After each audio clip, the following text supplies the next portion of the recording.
को मीराबाई जी के चाचा ससुर, जिनका नाम भवन राठौर था, जो अपने भतीजे राणा का महामंत्री भी था।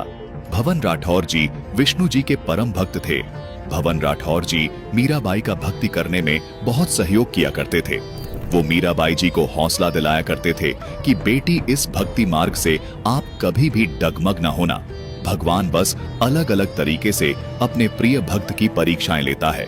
अपने चाचा ससुर की इस तरह की बातों को सुनकर मीराबाई जी की दृढ़ता भगवान में और बढ़ती थी। दर्शकों, वैसे तो ये कथा बहुत लंबी है, लेकिन हम आपको थोड़ा संक्षिप्त में संत रामपाल जी महाराज जी के सत्संग प्रवचनों से बताते हैं।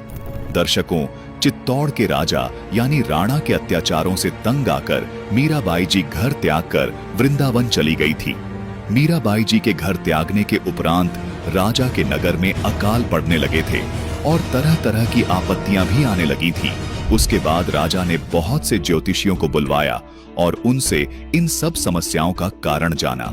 ज्योतिषियों ने बताया कि आपके नगर में कोई महान संत था जो अब यहाँ नहीं है, जिसके कारण से ये सब अशांतियां आपके नगर में आ रही हैं। राजा ने अपने महामंत्री भवन को अपने पास बुलाया और उनसे पूछा कि अपने यहाँ ऐसा कौन सा संत था। भवन ने उत्तर देते हुए कहा, महाराज, वो संत कोई और नहीं बल्कि मीराबाई ही हैं। वो एक परम संत हैं जो आज यहाँ नहीं है। दर्शकों, ज्योतिषियों ने यह भी बताया था कि जब तक वह संत इस नगरी में वापस नहीं आ जाता, तब तक इस नगरी की ये सब समस्याएं हल नहीं होंगी।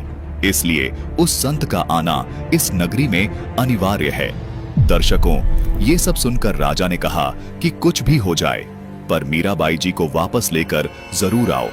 राजा ने वहां उपस्थित सभी लोगों से कहा कि आप में से कोई है ऐसा जो मीराबाई को ला सकता है। मैं आगे से मीराबाई जी को कोई भी परेशानी नहीं दूंगा। दर्शकों, वहां उपस्थित दो सैनिक ऐसे थे जो मीराबाई जी को अपनी बहन और मां के समान प्यार करते थे। ये दोनों सैनिक मीराबाई जी से भगवान की चर्चा सुना करते थे, यानी वो मीराबाई जी से बहुत प्रभावित थे।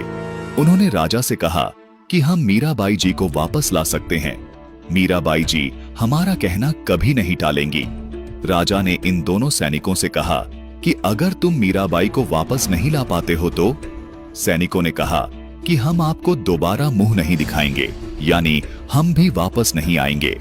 फिर राजा उन दोनों सैनिकों को मीराबाई को वापस लाने के लिए भेज देता है और वो दोनों सैनिक वृंदावन की ओर निकल जाते हैं तथा मीराबाई जी के पास पहुंच जाते हैं।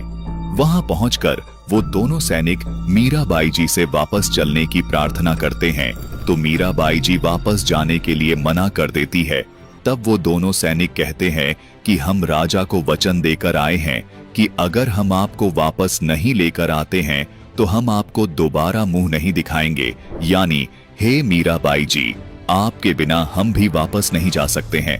उसके बाद मीराबाई जी ने उन दोनों से कहा कि अगर मैं मर गई होती तो आप वापस कैसे जाते, यानी तब भी तो मेरे बिना ही जाते।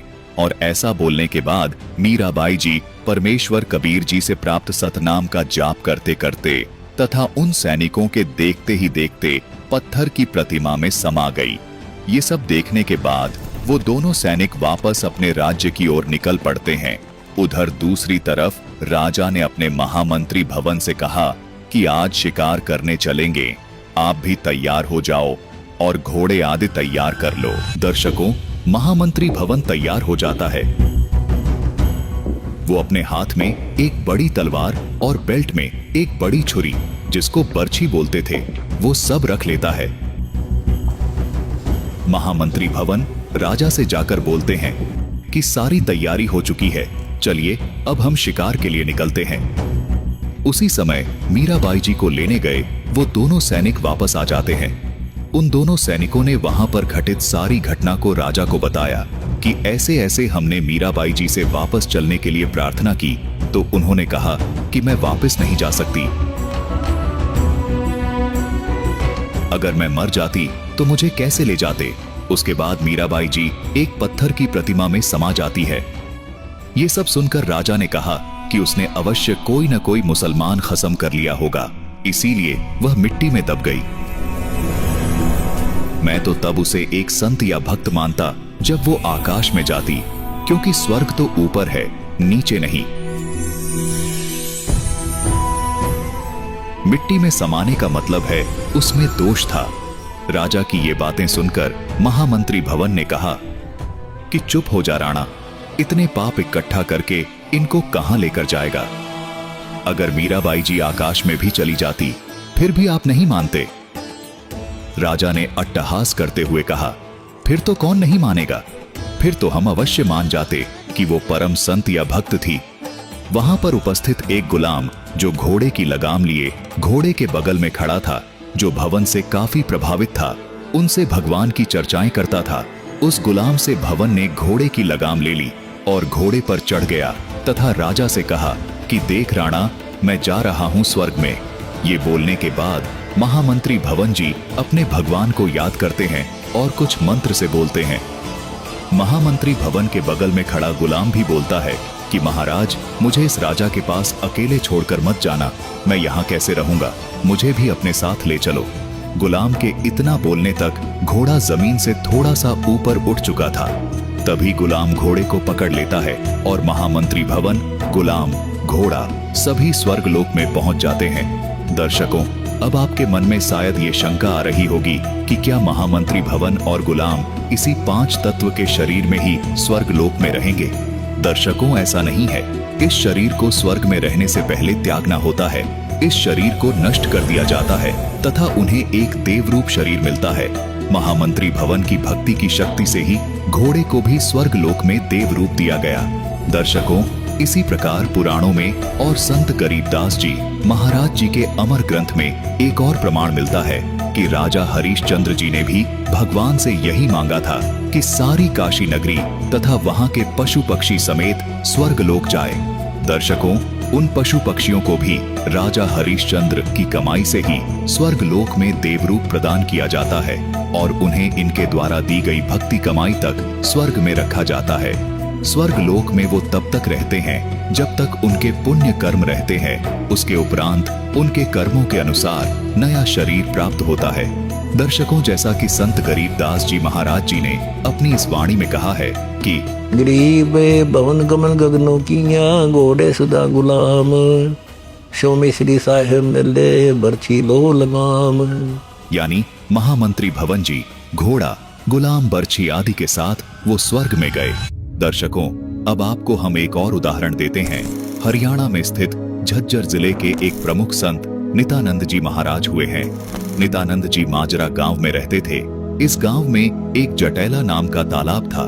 इस तालाब से 3-4 गांव की सीमा लगती थी। यहाँ रहकर नित्यानंद जी महाराज भक्ति किया करते थे। नित्यानंद जी महाराज जी के बारे में बताया जाता है कि जब उन्होंने शरीर छोड़ा था तो उससे पहले ही उन्होंने बता दिया था कि मेरे शरीर का अंतिम संस्कार मत करना और मैं जहाँ भक्ति करता हूँ यहाँ पर इसको छोड़ देना।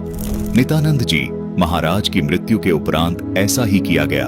उनके शरीर को उसी पेड़ के नीचे रखकर गांव वाले वहां से लगभग 200 से 300 फुट ही गए होंगे कि तभी एक आवाज आती है जैसे कोई ऊपर से विमान आया हो। उन सभी गांव वालों के आगे नित्यानंद जी महाराज की खड़ाऊं आकर गिर जाती है। उन्होंने सोचा कि यह खड़ाऊं यहाँ कैसे आ गई। उनके मन में यह भी विचार आया कि कहीं महाराज जी के शरीर को किसी हिंसक जानवर ने तो नहीं खा लिया और खड़ाऊं यहाँ फेंक दी हो। ये सोचकर वो सभी नित्यानंद जी महाराज जी को देखने के लिए वापस फिर से पीछे की ओर जाने लगते हैं। वहां जाकर उन्होंने देखा कि नित्यानंद जी महाराज जी का शरीर वहां पर नहीं था, जबकि इस घटना को हुए लगभग 2 मिनट ही हुए थे। दर्शकों, नित्यानंद जी महाराज की एक वाणी है कि नित्यानंद माटी का मंदिर नूर तेज हो जावे, यानी परमात्मा की भक्ति से ये 5 तत्व का शरीर भी नूर का शरीर बन सकता है। जैसे राजा जनक का शरीर भी परमात्मा की भक्ति करने से विदेही हो गया था, यानी उनका शरीर एक विशेष शक्ति से युक्त हो गया था। उनका शरीर ना तो जलता था और ना ही कटता था, परंतु फिर भी उन्हें वो शरीर छोड़ना पड़ा क्योंकि वो एक विशेष लिंग शरीर होता है। जिस प्रकार ऋषभदेव जी का शरीर भी भक्ति करने से लिंग शरीर हो गया था, जिसे उन्होंने जंगल में आग में जलाकर नष्ट किया।